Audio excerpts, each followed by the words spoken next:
All right, here we go. Semester 2. A couple things that you'll want to have out while I'm going over today's lesson will be the vocab sheet and also your reading notes for chapter 16, section 2/3.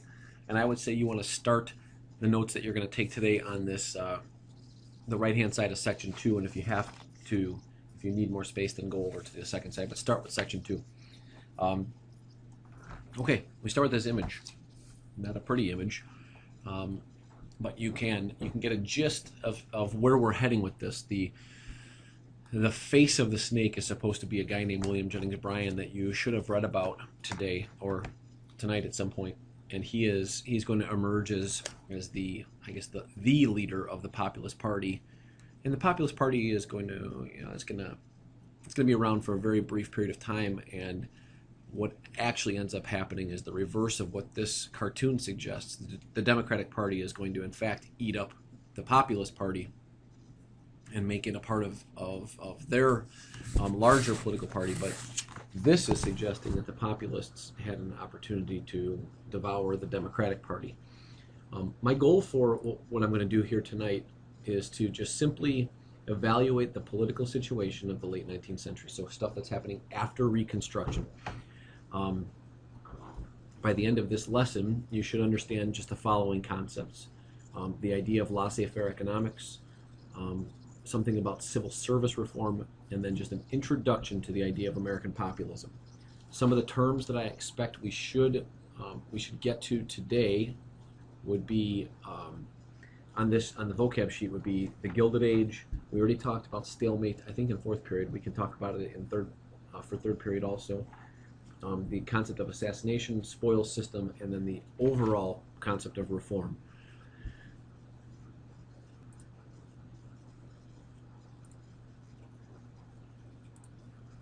You should all have a copy of this. For those of you that were new to the class this semester, be sure to ask me for a copy of the economic diagram. And if you happen to throw away your first semester stuff and threw this away with it, ask me, and I'll bring some extra copies tomorrow. But this is just a basic intro to laissez-faire economics, and this is going to be prevalent during the Gilded Age. And what the Gilded Age means is the appearance, the exterior appears to be gold. So it's the idea of gilded is that it seems the American economy seems to be thriving because the very wealthiest people are doing very, very well. And so there is this gold exterior. However, if you dig a little bit, and it doesn't take very much, you'll find that it's really just kind of gold plated, because underneath what you're going to find is that most Americans, most of the masses, most of the working masses are not thriving. They aren't doing that well. The economic approach that we talked about and referred to as trickle down also can be called laissez-faire economics. And the translation just is simply allowed to be. And it's a hands-off approach for the government. Jeffersonian theory that the government should be weaker when it comes to this kind of stuff. The government should not regulate business. They should offer subsidies. They should offer protection. They should do very little to interfere with the wealthy and big business. And if they do that, then the wealthy and big business will make more money. They will invest more money. And the idea is that wealth should then trickle down to the masses. Well, this is the prevalent philosophy in the late 19th century. And where we're heading is, does this reality meet the needs of the American people, or will a reform group, something like the Populists, will they offer the American people something different than an alternative to this economic approach that will meet more of the needs of the working masses? So let me just give you an example. So if you look at this map, okay, an example of laissez-faire in practice, a good one is the railroad industry. So the railroad industry in the late 19th century, it's going to be difficult for you to understand this maybe, but I can explain it better in class tomorrow if it'll help. But the idea is that you have this major infrastructure, this major economic connector, the railroad. It would be similar to investing in the internet today. The idea that the connection between people and the ability to get products from one place to another was a good investment. I'll reset. Sorry, I was just resizing that. I'm not sure if that's better or not. Having some hiccups initially. Anyway, the idea of laissez-faire is that the railroad companies should be completely separate. The government should be completely separate from the railroad companies. They should, they should be allowed to thrive and they should be allowed to grow. If anything, the government wants to encourage the growth of railroads because it's going to increase the overall health and size of the economy. So what the government did is they took these large pieces of land. So you see Nebraska, you see this big green cut through here, right? That is land that the government gave subsidy. They gave to a railroad company to develop a railroad. Now, obviously, you can see that the railroad only needs this much land. You can see the black line here to build their railroad. So the idea was that the railroad company would be able to take this other land, sell it, use the money from the profits of those sales to invest in and build the actual railroad. So it would be almost like self-sustaining, and the government would be encouraging the wealthy and big business to hire people, money trickling down, to sell land, to build the railroad. There should be a lot of avenues for the money to trickle down.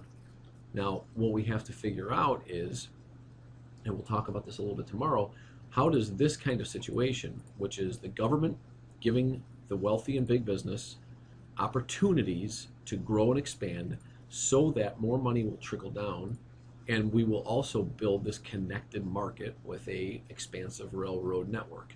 Well, how does that lead to any need for reform? And where we're going to head with that is, how can corruption be found in this area? And so I want you to think a little bit about that. How might this situation where the government gives them this big piece of land just on the promise that they're going to build this railroad, how might that lead to corruption? How might that lead to problems? Is it a fair playing field? The second thing that we need to look at, and I think that this is for sure on your list, is this idea of the spoils system. There are, especially in larger towns, and more people are moving to larger towns and big cities, there are a number of jobs that are technically under the realm of government. So things like street sweeper, policeman, fireman, dog catcher, you name it. There are any number of jobs that the government will employ the people.